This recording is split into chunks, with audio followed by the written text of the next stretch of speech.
सवारी आवेलू तू महतारी, पेलू तू महतारी, पेलू तू महतारी। सिरवा पे होके सवारी आवेलू तू महतारी।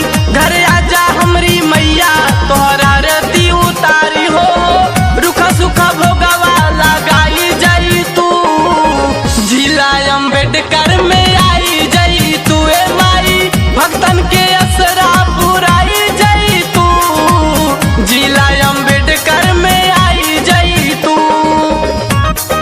जय मां जय मां जय मां जय मां। जिला अम्बेडकर में आई जाई तू। हो बेटा तोहार हाई सुना महतारी, हम ता गावत बाड़ी लइका या नारी, हम ता गावत बाड़ी लइका या नारी। हो सुनला पुकार माई देखला लाचारी, तोहरे चरनिया के हाई हम पुजारी। तोहरे कृपा से मैया सब कर चलेला नैया, हमरा जिंदगी के माई तू ही बन जा खेवैया हो।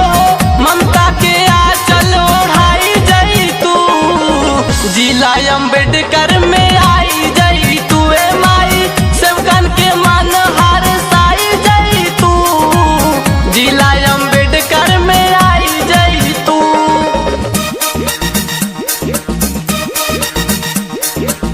जिला अम्बेडकर में आई जाई तू।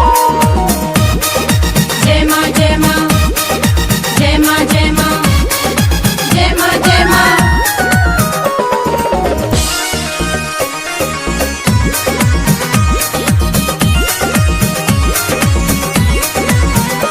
हो चरण के धूल अपना माथे लगई थी, लगवा में बैठी माई चावरा डोलई थी, चावरा डोलई थी, चावरा डोलई। हो ललसा के हमरा पूरा दे तू माई, छूतल भगिया जगा दे तू माई। कहे मैया हमरा बेरी कहाँ कैलू इतना देरी, रथवा पे चढ़ के आजा अब हो खताया बेरी हो।